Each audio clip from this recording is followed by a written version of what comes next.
Welcome back to the channel. This is Kavya Agarwal.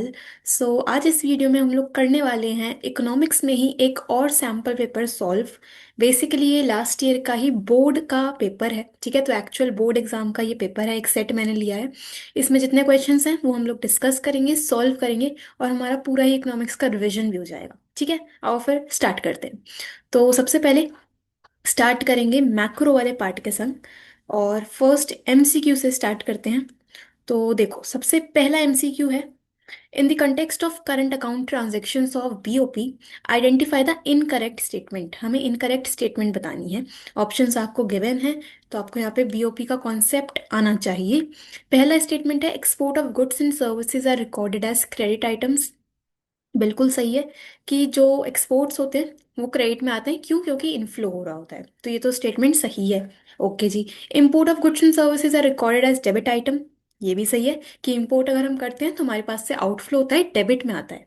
ठीक है। इसके बाद तीसरा है, all transfer payments are recorded as debit items. जितने भी ट्रांसफर पेमेंट्स हैं वो डेबिट में आते हैं। बिल्कुल डेबिट में आते हैं।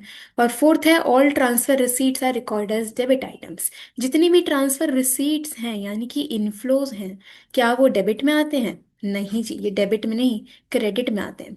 तो यानी कि fourth statement is the incorrect, और यही हमारा आंसर हो गया। ठीक है। ओके जी।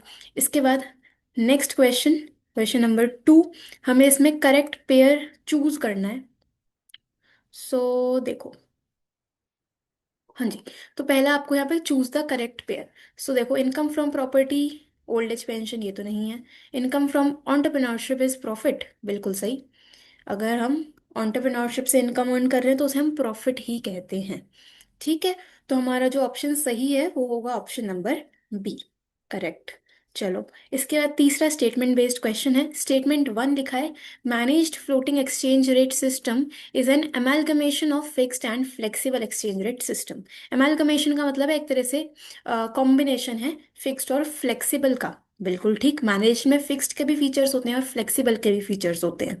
और दूसरा स्टेटमेंट है, managed floating exchange rate system is also known as hybrid system. ये भी सही बात है, मैनेज्ड को ही हम लोग हाइब्रिड भी बोलते हैं, because it's a combination of flexible and fixed exchange rate system. तो दोनों ही स्टेटमेंट सही हैं।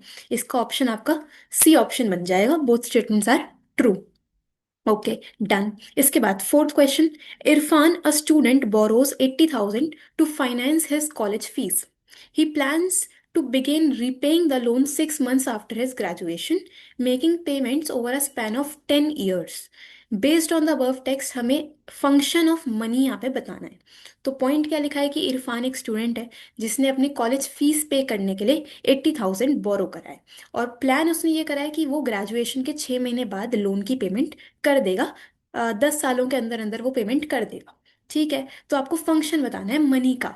तो देखो, क्रेडिट ट्रांजेक्शन हो गई है, ठीक है, बोरो करा है, उसको आप टाइमली कुछ कुछ टाइम में पे करते जाओगे। तो यहाँ पे जो फंक्शन ऑफ मनी की बात हो रही है वो है हमारे पास स्टैंडर्ड ऑफ डेफर्ड पेमेंट, जिसमें हम फ्यूचर पेमेंट्स की ही बात करते हैं कि मनी को आप फ्यूचर पेमेंट के फॉर्म में भी पे कर सकते हो, है ना, फ्यूचर में इजीली पे कर सकते हो। Standard of deferred payment. ठीक है, सिंपल। इसके बाद क्वेश्चन नंबर 5 है, suppose the saving curve of an economy makes an intercept at a negative value of 50 crore, और in the economy 20% of the increase in income is saved. हमें multiplier की value बतानी है, तो आपको यहाँ पे फॉर्मूला पता होना चाहिए। सबसे पहले तो नेगेटिव वैल्यू जो हमें गिवन है यानी कि नेगेटिव इंटरसेप्ट हमें बताया है, तो ये हो गया -c बार 50 करोड़। ठीक है, -c बार आपको गिवन है 50, और हमें बोला है 20% of increase in income is saved, यानी कि हमें एमपीएस गिवन है 20%, दैट इज 0.2। ठीक है, मल्टीप्लायर का फॉर्मूला होता है के इक्वल टू 1/MPS। ये आएगा 1/0.2, दैट इज 5 टाइम्स। ठीक है, 5 टाइम्स आंसर होगा बी। Okay, formula. चलो जी, इसके बाद next question number 6 is assertion reason based question. assertion given है, public goods are those goods that are collectively consumed by the public। ठीक है, पब्लिक गुड्स वो गुड्स हैं जिनको पब्लिक एक साथ मिलके कलेक्टिवली यूज करती है। ठीक है, सही है। और दूसरा रीजन गिवन है हमें, public goods are excludable and rivalrous in nature. तो कुछ बच्चे तो ये वर्ड्स देख के ही इसे सही समझ लेंगे, बट नहीं जी, पब्लिक गुड्स जो है वो नॉन एक्सक्लूडेबल और नॉन राइवलरस होते हैं। ठीक है, तो ये रीजन गलत है, असर्शन इज करेक्ट। ठीक है, assertion is true, reason is false, option हुआ सी। ठीक है, डन। इसके बाद क्वेश्चन नंबर 7 है, suppose the value of APC is 0.8, national income हमें गिवन है 4,000, हमें निकालना है वैल्यू ऑफ सेविंग्स। सो देखो, एपीसी का फॉर्मूला होता है, एपीसी का फॉर्मूला होता है सी अपॉन वाई। ठीक है, एपीसी है 0.8 और सी हमें नहीं गिवन, हमें इनकम गिवन है 4,000। ठीक है, तो यहाँ से सी आपके पास आएगा 4,000 का 0.8, यानी कि 3,200। ठीक है, और हमसे क्वेश्चन में पूछिए सेविंग्स, तो सेविंग्स आती है income minus consumption. Total income में से आपने कितना खर्चा कर दिया, रिमेनिंग जो बचेगा वो आप सेव करोगे। सो नेशनल इनकम है 4,000 की, कंजम्पशन है 32 का, तो यानी कि 800 का हमारा क्या हो गया, सेविंग्स हो गया। ठीक है, ऑप्शन नंबर डी, 800 की सेविंग्स। Okay, done. चलो, इसके बाद नेक्स्ट क्वेश्चन 8 है, in the context of the commercial banks which of the following statement are correct, हमें करेक्ट स्टेटमेंट यहाँ पे चूज करनी है। तो पहला पॉइंट लिखा है, deposits received are liabilities for commercial banks. Commercial banks में हम जितने ही पैसे डिपॉजिट करते हैं वो कमर्शियल बैंक्स के लिए लाइबिलिटीज होती हैं।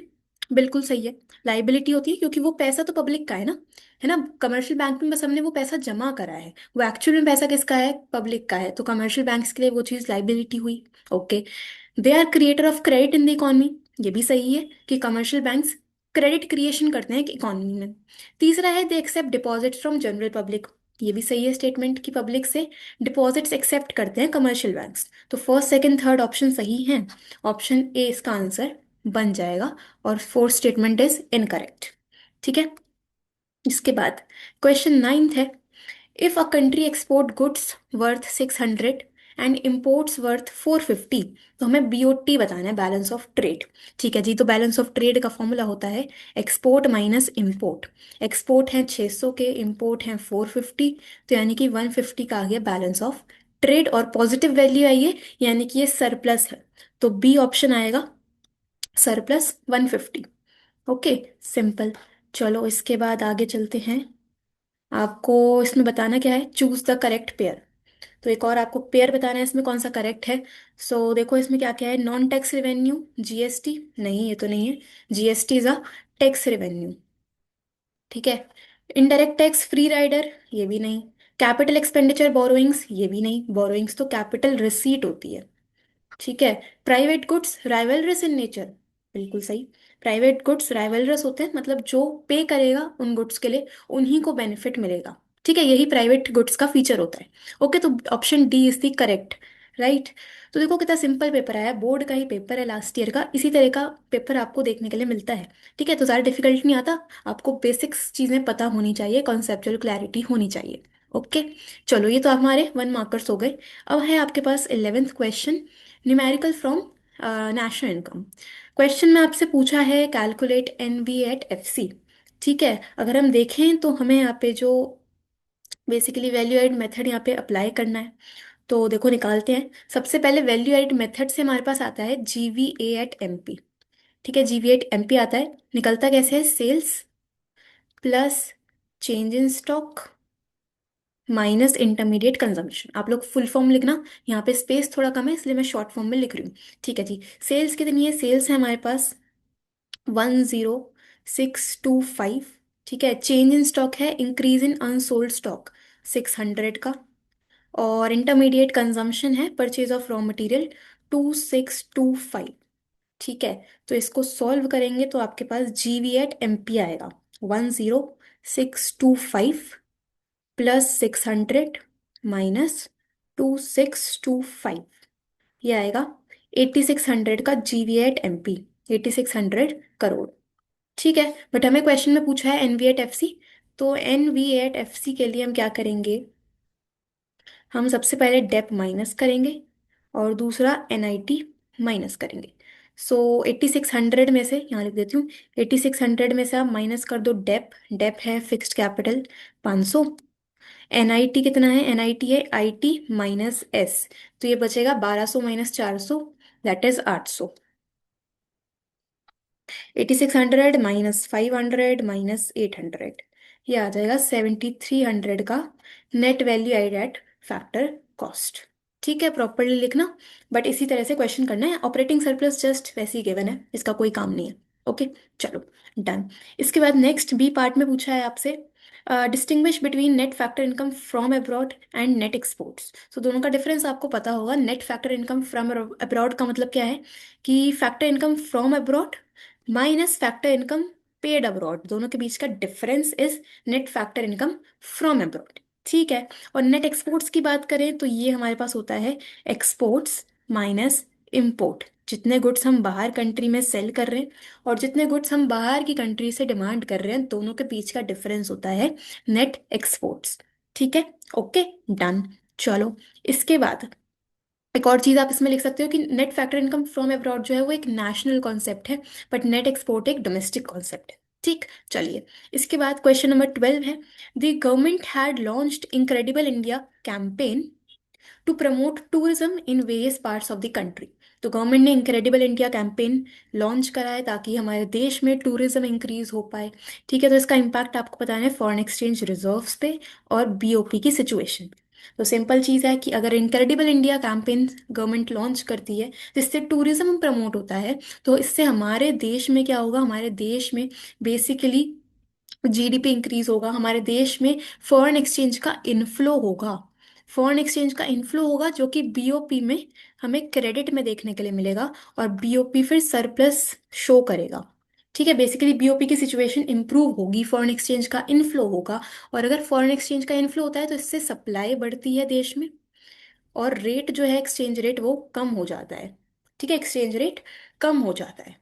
ओके, तो ये आपको इसमें लिखना है। ओके, इसके बाद क्वेश्चन नंबर 13 है, under the Ayushman Bharat scheme the government provides free medical treatment to the poorer section of the society. तो आयुष्मान भारत स्कीम के under government free medical services provide कर रही है poor section of the society को। हमें बताना है identify and explain the nature of budget expenditure, कि ये कौन से टाइप का एक्सपेंडिचर है, रेवेन्यू या कैपिटल। ठीक है, और उसका ऑब्जेक्टिव भी बताना है आपको, गवर्नमेंट बजट का एक्सप्लेन करना है। तो देखो, अगर government free medical treatment provide कर रही है पुअर पीपल को इन दी सोसाइटी, तो ये रेवेन्यू एक्सपेंडिचर है। ठीक है, रेवेन्यू एक्सपेंडिचर है गवर्नमेंट का, ये एक रेगुलर बेसिस का खर्चा है, जिससे ना तो गवर्नमेंट का कोई एसेट क्रिएट होता है, ना ही गवर्नमेंट की कोई लाइबिलिटी कम होती है। ठीक है, रेकरिंग नेचर का खर्चा है। ओके जी। दूसरा हमें पूछा है ऑब्जेक्टिव। तो ऑब्जेक्टिव कौन सा है, ऑब्जेक्टिव यहाँ पे आएगा reducing income inequality. Reducing income inequality, ये वाला ऑब्जेक्टिव गवर्नमेंट पूरा करना चाह रही है by providing free medical services. ठीक है, जिससे क्या होगा, जो गैप है बिटवीन रिच एंड पुअर वो थोड़ा कम हो पाए। राइट, कि poor section of the society को फ्री में मेडिकल सर्विसेज मिलेंगी, तो बेसिकली उनका वेलफेयर होगा। राइट, तो इसमें आपको इनकम इनइक्वालिटीज वाला पॉइंट ही एक्सप्लेन करना है, वही वाला ऑब्जेक्टिव यहाँ पे आपको लिखना है। ठीक है, तो दोनों को एक्सप्लेन कर देना है, ऑब्जेक्टिव भी और कौन से टाइप का एक्सपेंडिचर है। ठीक है जी, डन। इसके बाद नेक्स्ट क्वेश्चन है, suppose in an economy primary deposits are 500। ठीक है, and reserve ratio is 25%।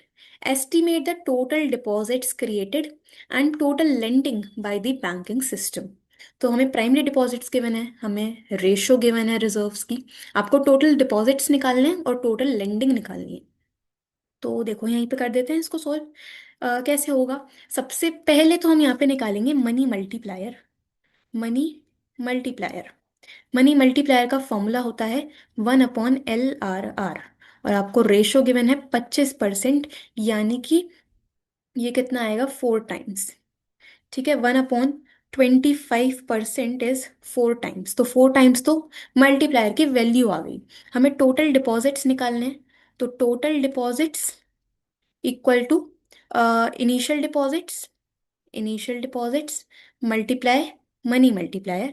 Primary deposits या फिर इनिशियल डिपॉजिट्स हैं 500 और मल्टीप्लायर है 4 टाइम्स, तो ये आ जाएगा 2000 के टोटल डिपॉजिट्स। ठीक है, और टोटल लेंडिंग निकालनी है, तो हमें पता है कि रिजर्व अगर हमें 25% के बनाने हैं, तो लेंडिंग्स जो हैं यानी कि लोन जो हैं वो हम 75% तक दे सकते हैं। ठीक है, कि अगर टोटल डिपॉजिट्स में से 25% के रिजर्व बनेंगे तो बाकी 75% आप लोन के फॉर्म में दे सकते हो। तो ये कैसे निकलेगा, 2000 का 75%, 2000 का 75%, यानी कि 1500 के टोटल लेंडिंग्स आ जाएंगी। ये हैं टोटल लेंडिंग्स। ठीक है जी, टोटल लेंडिंग्स हो गई। Okay, done. ठीक है, ये भी हो गया। चलो अब इसके बाद आगे चलते हैं। बस आपसे इतना ही पूछा था 4 नंबर में, और ये हमने कैलकुलेट कर दिया। ठीक। चलो इसके बाद आगे क्वेश्चन नंबर 15। अगेन एक न्यूमेरिकल है, तो न्यूमेरिकल यहाँ पे हम सॉल्व करेंगे। ओके जी। पहला पार्ट है, आपको सी गिवन है। कंजम्पशन फंक्शन हमें गिवन है 200 प्लस 0.75 वाई। तो हमें पता है जो 200 है ये तो ऑटोनॉमस होता है सी बार, और 0.75 यानी कि आपको एम पी सी गिवन है। ठीक है, इन्वेस्टमेंट गिवन है 4000 की। क्वेश्चन में पूछा है equilibrium level of income. Equilibrium level of income पूछिए। तो देखो, यहीं पे कर दिया जाए solve. Okay, equilibrium level of income हमें निकालनी है। हमें पता है पहले पार्ट का आंसर कि at equilibrium y equal to C plus I होता है। ठीक है, y equal to C plus I होता है इक्विलिब्रियम पे। और y हमें पता है क्या? नहीं, हमें इनकम तो निकालनी है, तो y को तो एज इट इज रख दो। c है 200 प्लस 0.75 y, और इन्वेस्टमेंट है 4000।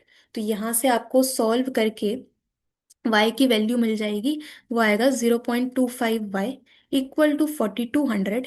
तो इनकम आएगा 4200 अपॉन 0.25, ये बनेगा 16,800 रुपीज। ठीक है, पहले पार्ट का आंसर आ गया 16,800। Okay, done. इसके बाद सेकंड पार्ट में पूछा है आपसे total consumption expenditure at equilibrium income level. तो इक्विलिब्रियम पे कंजम्पशन कितना होगा? तो देखो, सी हमें गिवन है 200 प्लस 0.75 वाई। ठीक है, इनकम हमने निकाल दी इक्विलिब्रियम इनकम, वो आप वाई की जगह पे पुट कर दो 16,800, और आपके पास सी आ जाएगा। सिंपल कैलकुलेट करके ये बनेगा 200 प्लस 12,600, दैट इज 12,800 का कंजम्पशन। ठीक है, 12,800 सेकेंड पार्ट का आंसर हो गया। ठीक है जी, डन। ओके, सिंपल 4 नंबर का न्यूमेरिकल हो गया। ओके, इसके बाद और मैं आपको गिवन है काफ़ी इंपॉर्टेंट इस टाइप का क्वेश्चन, ज़्यादातर हर एक साल में हमें देखने के लिए मिलेगा। Explain the adjustment mechanism in case ex ante savings are greater than ex ante investments. Basically अगर सेविंग्स ग्रेटर देन इन्वेस्टमेंट है तो इसका क्या इम्पैक्ट आएगा? तो देखो, सेविंग्स अगर ग्रेटर देन इन्वेस्टमेंट है, इसका मतलब क्या है कि जो कंज्यूमर्स हैं, जो हाउस होल्ड्स हैं, वो ज़्यादा सेव करने के बारे में सोच रहे हैं। ठीक है, इन्वेस्टमेंट कम करेंगे। तो अगर सेविंग्स ज़्यादा होंगी तो यानी कि इससे क्या होगा, जो प्लान्ड इन्वेंट्री है वो इंक्रीज हो जाएगी, विल राइज। ठीक है, कि लोग ज्यादा से ज्यादा सेव कर रहे हैं, खर्चा कर ही नहीं रहे। तो जो प्रोड्यूसर्स हैं, जो सेलर्स हैं, वो ज्यादा से ज्यादा इन्वेंट्री मेंटेन कर पाएंगे। और अगर हमें इक्विलिब्रियम अचीव करना है, to attain S equal to I, firms यहाँ पे क्या करेंगी? फर्म्स यहाँ पे अपनी जो प्रोडक्शन है उसको कम कर देंगी, जिससे आउटपुट भी कम होगा। ठीक है, एम्प्लॉयमेंट भी कम हो जाएगा, और जो इकॉनमी है वहाँ पे हमें इक्विलिब्रियम अटेन हो जाएगा। ठीक है, तो आपको इसी तरह से इसमें सिंपल बताना है। Okay, done. इसके बाद 16th क्वेश्चन है, आपको केस स्टडी गिवन है। और देखो केस स्टडी में है क्या, इसमें लिखा है the union food and consumers affair minister said that the central government has taken many proactive steps in the past few years to control retail prices of food items। तो food items के prices को control करने के लिए कुछ कुछ steps लिए, उसके बारे में गिवन है। He said that the government aims to keep inflation under control without compromising the country's economic growth। Okay, question में पहला क्वेश्चन हम पढ़ लेते हैं। इसमें लिखा है, पहला क्वेश्चन है mention the number of new price monitoring centres setup bye government. Government ने न्यू प्राइस मॉनिटरिंग सेंटर्स का हमें नंबर पूछा है यहाँ पे।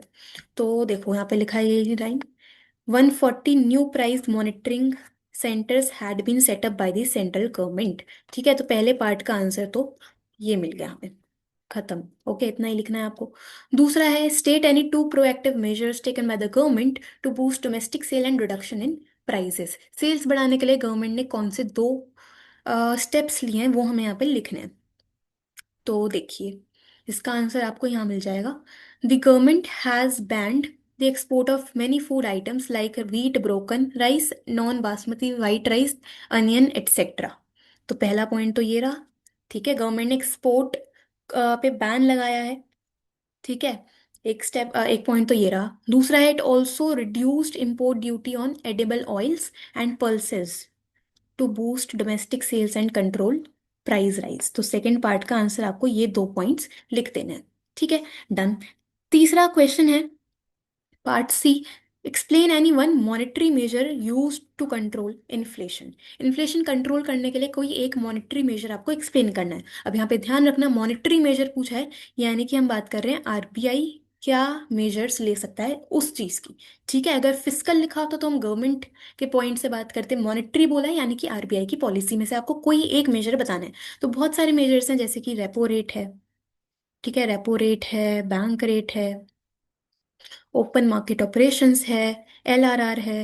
राइट, तो आप कुछ भी बता सकते हो, एक बताना है। तो सपोज हम रेपो रेट की बात करें, तो रेपो रेट को यूज करके इन्फ्लेशन को कंट्रोल कैसे करेंगे। सबसे पहले रेपो रेट की डेफिनेशन लिखना। ठीक है, कि रेपो रेट वो रेट है जिसपे सेंट्रल बैंक कमर्शियल बैंक्स को लोन देता है for short term. Right, inflation को कंट्रोल करने के लिए आरबीआई रेपो रेट इंक्रीज कर देता है, जिससे कि कमर्शियल बैंक्स के लिए बोरोइंग्स कॉस्टली हो जाएंगी, और वो फर्दर पब्लिक के लिए अपनी लेंडिंग रेट्स बढ़ा देंगे, लोन महंगे कर देंगे, जिससे लोन कम लेंगे लोग, पब्लिक लोन कम लेगी, जिससे मनी सप्लाई कम होगी। मनी सप्लाई कम होगी तो एग्रीगेट डिमांड भी कम होगा देश में, और इन्फ्लेशन भी अंडर कंट्रोल हो जाएगा। ठीक है, तो आप कोई भी पॉइंट एक्सप्लेन कर सकते हो। चलो, इसके बाद next question, 17th last question of macro. Explain any two precautions to be adopted while estimating national income by expenditure method. तो आपको एक्सपेंडिचर मेथड के कोई दो प्रिकॉशंस यहाँ पे एक्सप्लेन करने हैं। बहुत सारे प्रिकॉशंस थे, जैसे कि हम बात कर सकते हैं इंटरमीडिएट गुड्स पे अगर हम खर्चा कर रहे हैं तो उसको हम इंक्लूड नहीं करते। ठीक है, अगर purchase of second hand goods हैं, सेकेंड हैंड गुड्स अगर हैं, तो वो भी नेशनल इनकम में काउंट नहीं होते, क्योंकि वो ऑलरेडी जब फर्स्ट टाइम परचेज किए होंगे तब उनकी वैल्यू ऐड कर दी गई होगी।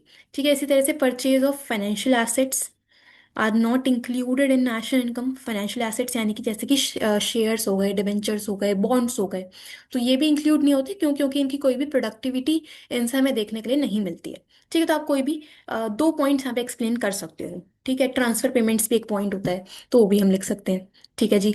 दूसरा पार्ट है, higher GDP always mean higher per capita availability of goods in the economy. Question क्या है कि higher GDP always mean higher per capita availability of goods in the economy. Defend or refute as the index of welfare of people of that country. मतलब क्या है question का, कि GDP अगर ज्यादा होगी तो इसका मतलब ये है कि जो पर कैपिटा अवेलेबिलिटी ऑफ गुड्स है वो भी हमेशा ऑलवेज इंक्रीज होगा। इसका आंसर आएगा रिफ्यूट। ठीक है, याद रखना, डिफेंड और रिफ्यूट। डिफेंड का मतलब होता है ट्रू, रिफ्यूट का मतलब होता है फॉल्स। ठीक है, तो ये जो स्टेटमेंट है ये गलत है, इट इज रिफ्यूटेड। रीजन क्या है कि जरूरी नहीं है कि अगर जीडीपी बढ़ रहा है तो पर कैपिटा अवेलेबिलिटी ऑफ गुड्स भी इंक्रीज होगा। क्यों? क्योंकि जो पॉपुलेशन है उसमें ऐसा भी है कि यार इनकम इनइक्वालिटी है, कि एक सेक्शन ऑफ द सोसाइटी ही कुछ गुड्स अफोर्ड कर सकती है, या उन्हीं के पास परचेजिंग पावर है। तो अगर जीडीपी देश में बढ़ रहा है, प्रोडक्शन इंक्रीज हो रहा है, तो ऐसा हो सकता है कि जिन लोगों के पास, या जो रिच पीपल हैं उनके पास परचेजिंग पावर है, तो अवेलेबिलिटी ऑफ गुड्स भी उन्हीं के पास रहे। सबके पास गुड्स अवेलेबल हो ऐसा ज़रूरी नहीं है। इनकम इनइक्वालिटीज़ हैं देश में बहुत सारी, बेसिकली असमानताएं हैं, किसी के पास बहुत पैसा है, किसी के पास है ही नहीं। तो हर घर तक या हर सोसाइटी, हर सेक्शन ऑफ द सोसाइटी तक गुड्स की अवेलेबिलिटी नहीं है। ठीक है, तो आपको वही यहाँ पे बताना है, जीडीपी एंड वेलफेयर का टॉपिक है। Okay, done. इसके बाद और में गिवन है बहुत simple question, distinguish between stock and flow variable using suitable example. तो स्टॉक क्या है, फ्लो क्या है, पहले चैप्टर का क्वेश्चन है, आपको आता चाहिए, आता होगा। स्टॉक का मतलब क्या होता है, वो वेरिएबल जो कि हम एक पॉइंट ऑफ टाइम पे मेजर करते हैं, पॉइंट ऑफ टाइम पे मेजर करते हैं। ठीक है, और फ्लो होता है जो over a period of time हम मेजर करते हैं, over a period of time. इसमें हमें मैग्नीट्यूड देखने के लिए मिलता है।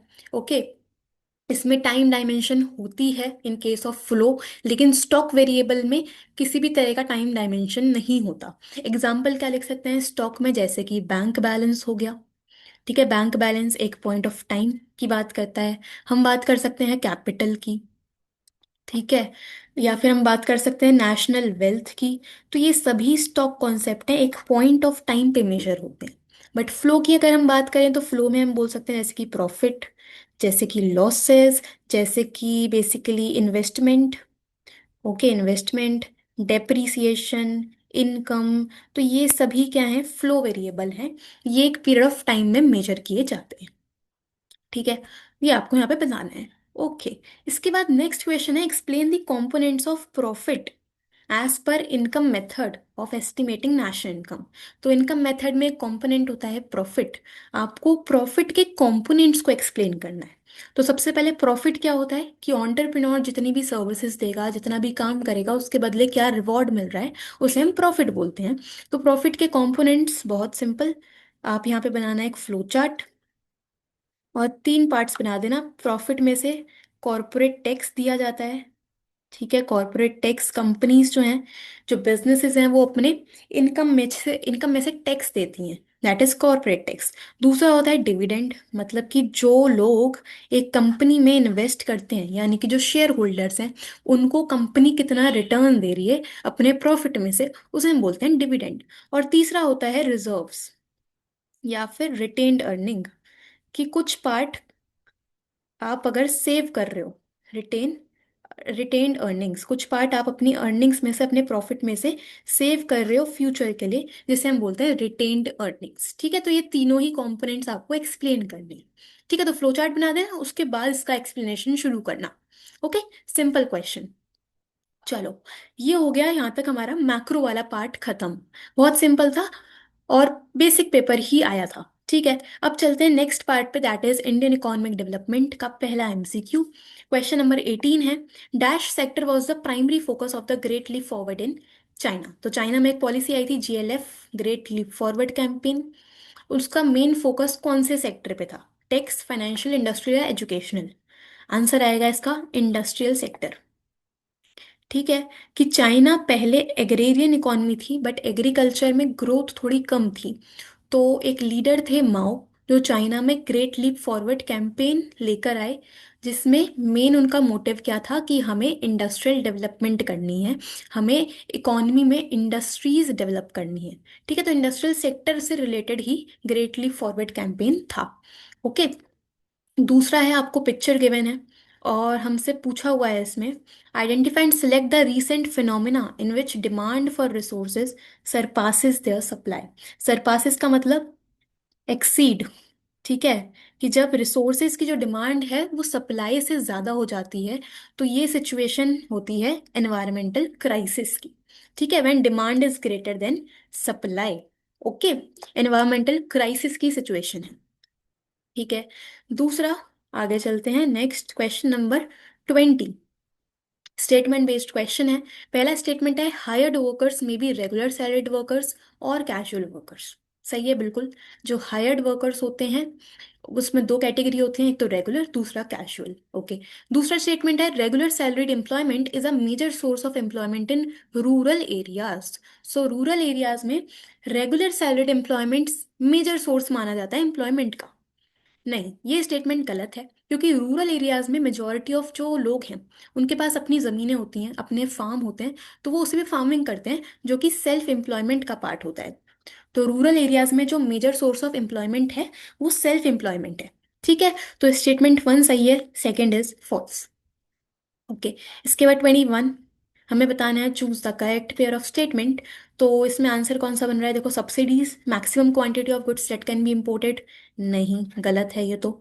Land ceiling, element of IPR, ये भी नहीं। Small scale industry, land to the tiller, बिल्कुल नहीं।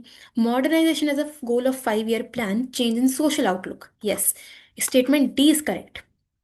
मॉडर्नाइजेशन 5 ईयर प्लान का ये गोल था, जिसमें हम बात करते हैं कि टेक्नोलॉजी एडवांस्ड होनी चाहिए, दूसरा लोगों की सोच में भी चेंज आना चाहिए, जिसे हम बोलते हैं चेंज इन सोशल आउटलुक। ठीक है, तो D is the correct answer. Okay. इसके बाद 22, हमें अनएम्प्लॉयमेंट का टाइप बताना है। Identify the type of unemployment. Point है, it is short term unemployment occurring as people transit between jobs. मतलब जब लोग एक जॉब से दूसरी जॉब पे जाते हैं तो जो बीच का टाइम पीरियड होता है, उस टाइम पीरियड में जो अनएम्प्लॉयमेंट हमें देखने के लिए मिलती है, उसको हम क्या बोलते हैं? इसका आंसर बनेगा फ्रिक्शनल अनएम्प्लॉयमेंट। ठीक है, जब पर्सन एक जॉब स्विच करता है, ठीक है, दूसरी जॉब पे शिफ्ट करता है, तो जो दोनों के बीच में गैप रहा उसे हम बोलेंगे फ्रिक्शनल अनएम्प्लॉयमेंट। ओके। इसके बाद 23, असर्शन रीजन क्वेश्चन। असर्शन है, prior to economic reforms public investment in social infrastructure by China resulted in better human development indicator. तो इकोनॉमिक रिफॉर्म्स लाने से पहले चाइना में जो पब्लिक इन्वेस्टमेंट था इंफ्रास्ट्रक्चर में वो ज़्यादा था। ठीक है, अच्छा था, जिससे क्या हुआ, HDI इंक्रीज हुआ, ह्यूमन डेवलपमेंट इंडिकेटर में चाइना बेटर परफॉर्म कर रहा था। सही बात है, ठीक है। रीजन है, China is ahead of India and Pakistan on many human development indicators. ये रीजन भी सही है कि चाइना जो है वो इंडिया और पाकिस्तान के कंपैरिजन में आगे है, अगर हम ह्यूमन डेवलपमेंट इंडिकेटर्स के पॉइंट में हम कंसिडर करें तो। ठीक है, तो दोनों स्टेटमेंट तो सही है, बट एक्सप्लेनेशन नहीं है ये, तो बी ऑप्शन इसका आंसर बनेगा। ओके।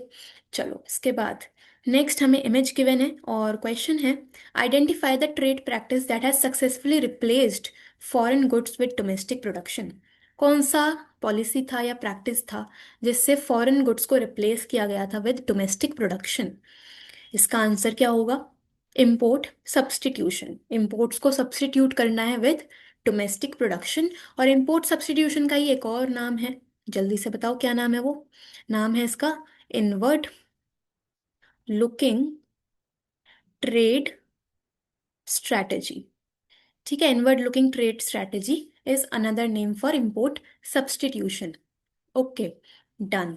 इसके बाद next question, question number 25, choose the correct pair. तो अगेन हमें करेक्ट पेयर बताना है।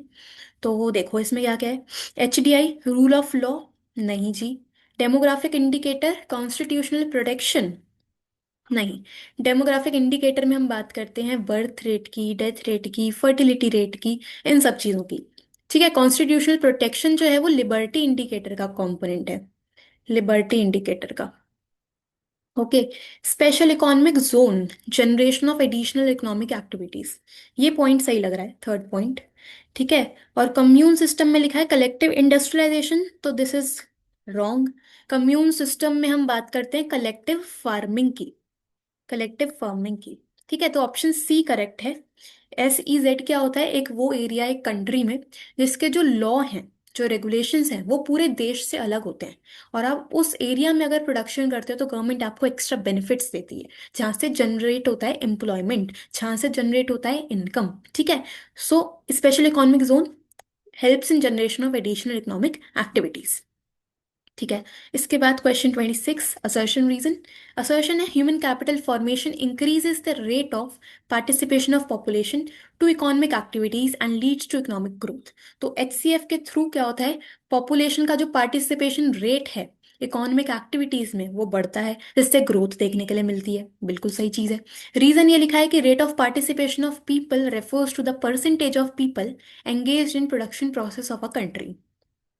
पार्टिसिपेशन रेट की आपको डेफिनेशन गिवन है, तो दोनों स्टेटमेंट तो सही है, but reason is not the correct explanation. वही चीज होगी इसमें, ऑप्शन नंबर बी। ठीक। चलो, अब ये एक जनरल क्वेश्चन है, India is not a member of the following regional या ग्लोबल इकोनॉमिक ग्रुपिंग। तो ये जनरल नॉलेज वाला क्वेश्चन है। ठीक है, कि इंडिया इनमें से कौन से ग्रुपिंग का मेंबर नहीं है। तो इंडिया जो है वो ब्रिक्स का भी मेंबर है, G20 का भी मेंबर है, सार्क का ही मेंबर है, लेकिन G7 का मेंबर नहीं है। ठीक, ऑप्शन नंबर डी। ठीक है जी। इसके बाद आगे चलते हैं, 28, cooperatives have received a setback during the recent past. So cooperative have received a setback during recent past. आपने cooperatives पढ़ा हुआ रूरल डेवलपमेंट में। cooperatives में था क्या कि बेसिकली ये एक सिस्टम था जिसमें जितने फार्मर्स थे वो कलेक्टिवली अपना प्रोड्यूस लेके आते थे मार्केट में, और एक साथ मिलके सेल करते थे, ऑफर करते थे, ताकि उनकी बार्गेनिंग पावर इंप्रूव हो पाए और उनको अपने प्रोड्यूस के लिए, अपनी क्रॉप्स के लिए बेटर प्राइस मिल पाए। ठीक है, लेकिन इसमें क्वेश्चन में आपसे पूछा है रिसीव्ड अ सेटबैक, यानी कि हमसे लिमिटेशंस पूछी हैं या डिसएडवांटेजेस पूछी हैं, प्रॉब्लम्स पूछी हैं कि कोऑपरेटिव्स में क्या क्या प्रॉब्लम्स आई। तो 3 नंबर का क्वेश्चन है, 3 पॉइंट्स आप इसमें क्या क्या लिख सकते हो। जैसे कि हम इसमें लिख सकते हैं कि प्रॉपर फाइनेंशियल मैनेजमेंट नहीं था।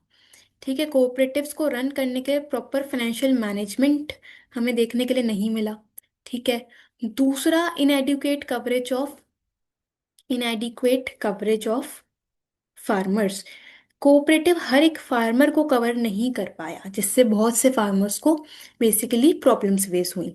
ठीक है, तीसरा आप यहाँ पे लिख सकते हो पुअर गवर्नेंस। गवर्नमेंट जो है वो तरीके से इन्हें मैनेज नहीं कर पाई।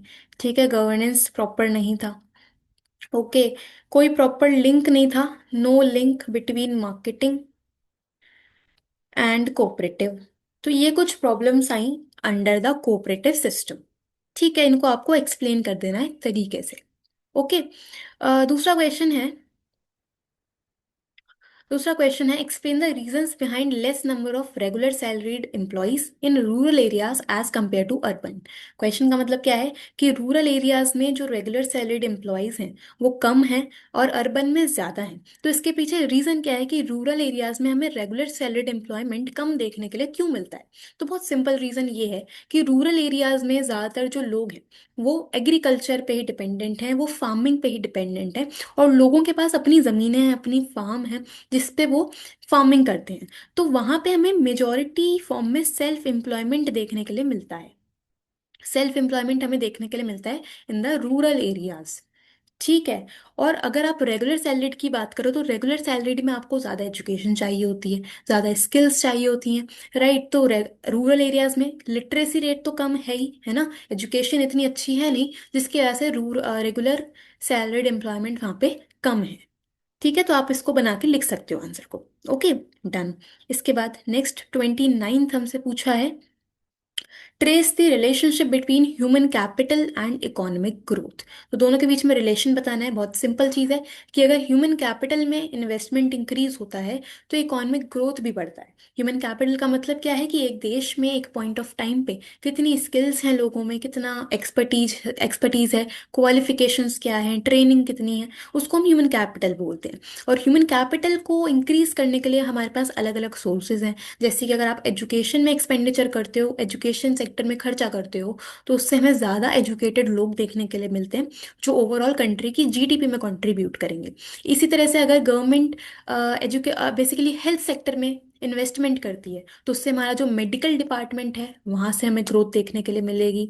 अगर आप इंफॉर्मेशन पे खर्चा करते हो, माइग्रेशन पे खर्चा कर रहे हो, तो वहाँ से भी क्या होता है, देश का जीडीपी बढ़ता है, देश में प्रोडक्टिविटी इंक्रीज होता है और ग्रोथ हमें देखने के लिए मिलती है। तो आपको पूरा लिंक करके तरीके से लिखना है। ठीक है, कि कैसे ह्यूमन कैपिटल से हमें इकोनॉमिक ग्रोथ देखने के लिए मिलती है, वो आपको यहाँ पे बताना है। Okay, done. इसके बाद क्वेश्चन 30 है, biopesticides help to reduce the ill impacts of green revolution on soil and water bodies while promoting sustainable development, justify the given statement. So biopesticides क्या करते हैं, ग्रीन रेवोल्यूशन के इल इम्पैक्ट्स यानी कि negative impact. हमें पता है कि ग्रीन रेवोल्यूशन से हमारे देश में एग्रीकल्चर सेक्टर में काफ़ी प्रोडक्टिविटी इंक्रीज हुई थी, लेकिन साथ में ग्रीन रेवोल्यूशन में ये भी था कि वहाँ पे अगर आप HYV सीड्स यूज़ करते हो तो पेस्ट अटैक का डर ज़्यादा था, है ना, कि फसल खराब हो सकती है, ज़मीन की जो फर्टिलिटी है, सॉइल की जो फर्टिलिटी है वो खराब हो सकती है। तो उस केस में बायो पेस्टिसाइड्स कैसे हेल्प कर सकते हैं, जो ग्रीन रेवोल्यूशन के नेगेटिव इम्पैक्ट है उनको कम करने में, वो आपको यहाँ पे बताना है। तो सिंपल चीज़ है, बायो पेस्टिसाइड्स जो हैं वो बेसिकली नेचुरल होते हैं। ठीक है, उससे सॉइल की फर्टिलिटी प्रोटेक्टेड रहती है, किसी भी तरह का नेगेटिव हार्म नहीं पहुंचता। राइट, एनवायरमेंटल फ्रेंडली होता है। तो वो सब आपको बताना है, जिससे सॉइल एंड वाटर बॉडीज को हम प्रोटेक्ट कर सकते हैं और साथ ही साथ सस्टेनेबल डेवलपमेंट भी अचीव करा जा सकता है। ठीक है, तो आपको बायो पेस्टिसाइड्स के बेनिफिट यहाँ पे लिखने हैं। ठीक। नेक्स्ट क्वेश्चन है, डिफाइन एब्जॉर्प्टिव कैपेसिटी। एक नंबर का क्वेश्चन है। एब्जॉर्प्टिव कैपेसिटी का मतलब क्या है कि हमारे एनवायरनमेंट की ये एबिलिटी है कि वो वेस्ट को एब्जॉर्ब कर सकता है। ठीक है, the ability to absorb waste और environmental degradation is called as absorptive capacity. कि एनवायरनमेंट की ये कैपेसिटी है, ये एबिलिटी है कि जितना भी वेस्ट जनरेट होगा वो एनवायरनमेंट बहुत आसानी से एब्जॉर्ब कर सकता है। That is absorptive capacity. ठीक। Okay. Next 31, simple question. Describe briefly the rationale behind choosing self reliance as a planning objective. तो सेल्फ रिलायंस का मतलब क्या है कि हमारे देश में सेल्फ रिलायंस एक 5 ईयर गोल का प्लान था। 5 ईयर गोल था सेल्फ रिलायंस। ठीक है, 5 ईयर प्लान का गोल था self reliance. So self reliance का मतलब क्या है कि हम लोग बाहर के जो फॉरेन गुड्स हैं उन पे डिपेंड होने की जगह अपने देश में जो डोमेस्टिक प्रोड्यूसर्स हैं उनको प्रमोट करें। हमारे देश में जो प्रोडक्शन है उसको हमें प्रमोट करना है, उसको हमें इंकरेज करना है। तो इम्पोर्ट कम से कम हो। ठीक है, सेल्फ रिलायंट बनना है, आत्मनिर्भर बनना है। इसमें राशनल क्या था कि पहला, टू रिड्यूस फॉरेन डिपेंडेंस। एक तो हमारे देश में जो फॉरेन डिपेंडेंसी है वो कम हो जाए, कि हम बाहर के देशों पे डिपेंड ना रहें, वो हमें कम करना है। और दूसरा, to reduce foreign interference. Foreign interference भी कम हो जाए। ठीक है, सिंपल बात है कि अगर अगर कोई देश पे हम, अगर किसी हम कंट्री पे डिपेंडेंट है अपनी रिसोर्सेज के लिए, तो वो कंट्री कहीं ना कहीं हमारी कंट्री को मॉनिटर करता है, हमारी कंट्री को एडमिनिस्टर करता है, हमारी कंट्री के डिसीजंस में इंटरफेयर करता है। तो वो इंटरफेरेंस भी कम करना है by choosing self reliance as a objective. ठीक है, तो ये दोनों आपको यहाँ पे एक्सप्लेन करने हैं। दूसरा, और में पार्ट में गिवन है आपको, explain how GST has simplified the multiplicity of taxes on goods and services. तो हमें पता है कि जीएसटी एक इनडायरेक्ट टैक्स है, इनडायरेक्ट टैक्स है। और जीएसटी के आने से पहले, मतलब 2017 से पहले, बहुत सारे टैक्सेस होते थे, करीब 17 इनडायरेक्ट टैक्सेस थे, जिससे बर्डन आता था एक कस्टमर पे। ठीक है, कि बहुत ज़्यादा मल्टीपल टैक्सेस थे, पे करने पड़ते थे। तो उन सबको हटा के जीएसटी आया। तो जीएसटी के आपको बेनिफिट्स बताने हैं। एक तो यूनिफॉर्मिटी मेंटेन होती है। ठीक है, कि अब हर एक स्टेट में एक गुड का जो टैक्स रेट है वो सेम होगा, यूनिफॉर्म होगा। ठीक है जी। और दूसरा, आप इसमें लिख सकते हो कि प्राइजेस कहीं ना कहीं कम होते हैं जब से जीएसटी आया है। ठीक है, कास्केडिंग इफेक्ट, यानी कि कास्केडिंग इफेक्ट क्या होता है, डबल टैक्सेशन। कास्केडिंग इफेक्ट उसको खत्म किया है जीएसटी ने। मल्टीपल टैक्सेस को हटा के एक सिंगल टैक्स आया है, सिंप्लीफाई हुआ है पूरा सिस्टम। तो वो आपको यहाँ पे लिखना है। ठीक है, डन। इसके बाद नेक्स्ट है, describe the path of developmental initiatives taken by Pakistan for its economic development. तो पाकिस्तान ने क्या क्या इनिशिएटिव्स लिए अपनी इकोनॉमी को डेवलप करने के लिए, वो आपको यहाँ पे लिखना है। तो देखो यार, रियलिटी तो ये है कि डेवलप तो कुछ हो नहीं पाया, बट स्टिल क्वेश्चन है तो हमें लिखना है। तो लिखने के लिए आप इसमें क्या क्या लिख सकते हो कि पाकिस्तान में जो इकोनॉमिक स्ट्रक्चर था वो मिक्स्ड इकोनॉमिक स्ट्रक्चर चलता है, यानी कि पब्लिक और प्राइवेट सेक्टर दोनों ही काम कर रहे हैं। ठीक है, कुछ पॉलिसीज आई जैसे कि इंपोर्ट सब्स्टिट्यूशन, दूसरा ग्रीन रेवोल्यूशन। तो ये पाकिस्तान में कुछ कुछ पॉलिसीज आई। आप इसमें एक पॉइंट लिख सकते हो कि अर्ली 1970s में कुछ बैंक्स को, सॉरी, कुछ कैपिटल गुड इंडस्ट्री को नेशनलाइज किया गया था। मतलब जो कैपिटल गुड इंडस्ट्री है वो पब्लिक सेक्टर को दे दी गई थी कि गवर्नमेंट कंट्रोल करे।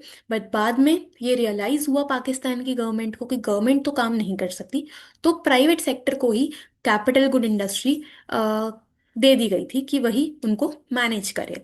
ठीक है। और क्या आया था पाकिस्तान में, पाकिस्तान कब बेसिकली क्रिएट हुआ वो आप यहाँ पे देख सकते हो। ठीक है, पाकिस्तान में जो मेजर फाइनेंशियल सपोर्ट है वो बाहर के देशों से मिलता है।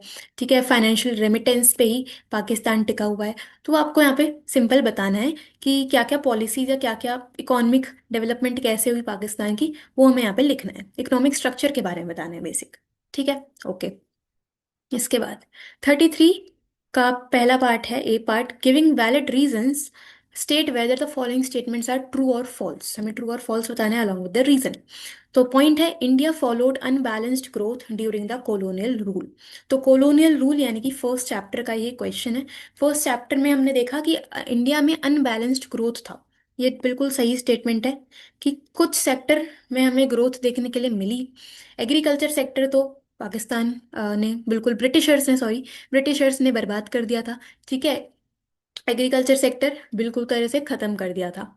इंडस्ट्रियल सेक्टर में भी कैपिटल गुड इंडस्ट्री हमारे पास थी नहीं, तो वो भी डाउन जा रहा था। तो अनबैलेंस्ड ग्रोथ हमें देखने के लिए मिली थी। ठीक है।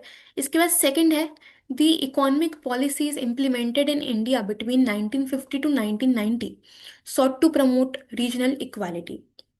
तो 1950 से 1990 के बीच में जितनी भी पॉलिसीज आई इंडिया में, उसका मेन मोटिव था इक्वालिटी को प्रमोट करना।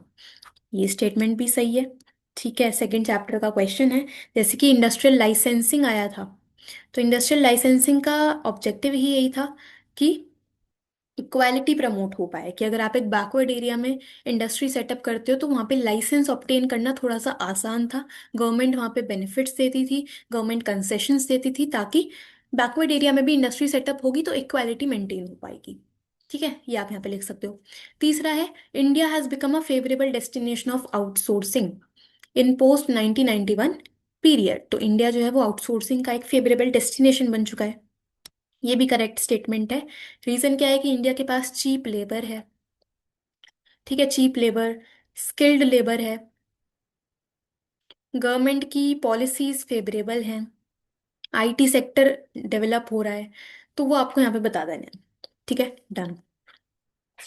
इसके बाद आपको और पार्ट में गिवन है, सॉरी बी पार्ट है, distinguish between tariff and non tariff barriers. तो टेरिफ बैरियर्स क्या है, नॉन टेरिफ बैरियर्स क्या है। टेरिफ बैरियर्स होते हैं टैक्सेस, कि अगर हमें इंपोर्ट्स को डिस्करेज करना है तो इंपोर्ट्स पे हम टैक्स लगा रहे हैं, टैक्स लेवी कर रहे हैं, जिससे इंपोर्ट्स एक्सपेंसिव होंगी, लोग डिस्करेज करेंगे, इंपोर्ट कम करेंगे और हमारे देश का फॉरेन एक्सचेंज बच पाएगा और हम सेल्फ रिलायंट बन पाएंगे। ठीक है, तो ये टैक्स होता है। और नॉन टैरिफ होते हैं नॉन टैक्स बैरियर, जिससे हम इंपोर्ट्स को कम कर सकते हैं, जैसे कि आप कितने इंपोर्ट कर सकते हो उसकी क्वांटिटी पे एक लिमिट लगा देना, वो एक नॉन टैरिफ बैरियर है। ठीक है, तो कोटाज इसमें आते हैं। इंपोर्ट लाइसेंसिंग अगर हम शुरू कर दें, ठीक है, इंपोर्ट लाइसेंसिंग भी एक नॉन टैरिफ बैरियर है, कि इंपोर्ट अगर करना है तो उसमें भी लाइसेंस लेना पड़ेगा। अब लाइसेंस लेने का काम हर कोई नहीं कर सकता, टाइम टेकिंग है, उसमें पेपर वर्क लगता है ना। तो उससे भी क्या होगा, जो हमारे इंपोर्ट्स हैं वो कहीं ना कहीं कम हो पाएंगे। तो टेरिफ एंड नॉन टेरिफ। ठीक। दूसरा है बाइलेटरल एंड मल्टीलेटरल। बहुत सिंपल है, बाइलेटरल का मतलब वो ट्रेड जो कि दो देशों के बीच में हो रहा है, यानी कि दो कंट्रीज के बीच में अगर इंपोर्ट एक्सपोर्ट होता है तो उसे हम बाइलेटरल बोलते हैं। मल्टीलेटरल होता है अगर मोर देन टू कंट्रीज के बीच में ट्रेडिंग हो रही है, तो उसको हम बोलेंगे multilateral trade. Okay, done. Second है, small scale industries require a shield against large scale industry. Small scale industries required a shield, यानी कि protection against large scale industry. हमें बताना है laboratory steps initiated by government. Government ने small scale industries के लिए क्या किया। तो देखो, गवर्नमेंट ने इसमें दो पॉइंट्स आपके बुक में लिखे हैं। एक तो गवर्नमेंट ने कुछ set of products small scale industry के लिए रिजर्व कर दिए, उनकी कैपेसिटी को देखते हुए, कि ये जो प्रोडक्ट्स हैं ये सिर्फ स्मॉल स्केल इंडस्ट्री ही प्रोड्यूस कर सकते हैं, मैन्युफैक्चर कर सकते हैं। तो ये एक काम गवर्नमेंट ने किया। दूसरा, गवर्नमेंट ने क्या किया, गवर्नमेंट ने स्मॉल स्केल इंडस्ट्रीज को टैक्स बेनिफिट्स दिए, कंसेशंस दिए, उनको अगर लोन चाहिए तो इंटरेस्ट रेट्स कम कर दिए। तो ये कुछ स्टेप्स थे जो गवर्नमेंट ने यूज करे थे स्मॉल स्केल इंडस्ट्रीज को प्रोटेक्ट करने के लिए फ्रॉम द लार्ज इंडस्ट्रीज। ठीक है, एक तो प्रोडक्ट को रिजर्व करा, रिजर्वेशन ऑफ प्रोडक्ट्स, और दूसरा गवर्नमेंट ने क्या किया, टैक्स बेनिफिट्स दिए। ठीक है, ओके, चलो। इसके बाद लास्ट क्वेश्चन है, 34th केस स्टडी है। क्वेश्चन पूछा है, explain how agro startups address the critical challenges faced by the agriculture sector. जो एग्रो स्टार्टअप्स हैं वो कैसे एग्रीकल्चर सेक्टर जितने भी चैलेंजेस फेस करता है उनको एड्रेस करता है, वो आपको यहाँ पे बताना है। तो देखिए, इसमें हमें गिवन है, सबसे पहले ये लिखा, agro startups address the critical challenges faced by rural sector in India. These ventures bring technological innovations such as precise farming, IT-based monitoring system and data-driven decision-making tools, जिससे प्रोडक्टिविटी और रिसोर्स एफिशिएंसी हमें देखने के लिए मिलती है। तो पहले पार्ट का आंसर ये है। ठीक है। इसके साथ साथ by streamlining supply chains and creating direct market linkages, they ensure better pricing for farmers and reduce dependency on traditional intermediaries. तो यहाँ से आप ये 2 पॉइंट्स लिख सकते हो अपने पहले वाले पार्ट के आंसर में। ठीक है। ओके। तो डायरेक्ट आपको पैसेज में से ही आंसर मिल जाता है। दूसरा है comment upon the role of the government in supporting agro startups. तो गवर्नमेंट का क्या रोल रहा है, तो यहाँ पे डायरेक्टली लिखा है the government has demonstrated a continuous policy and financial support for agro startups and entrepreneurs through various programs, जैसे कि ये आपके पास लिखे। तो बी पार्ट का आंसर ये रहा। ओके। सो आप डायरेक्ट यहाँ पे आंसर पैराग्राफ में से लिख सकते हो और खुद से भी थोड़ा बहुत बना के एडिशन कर सकते हो।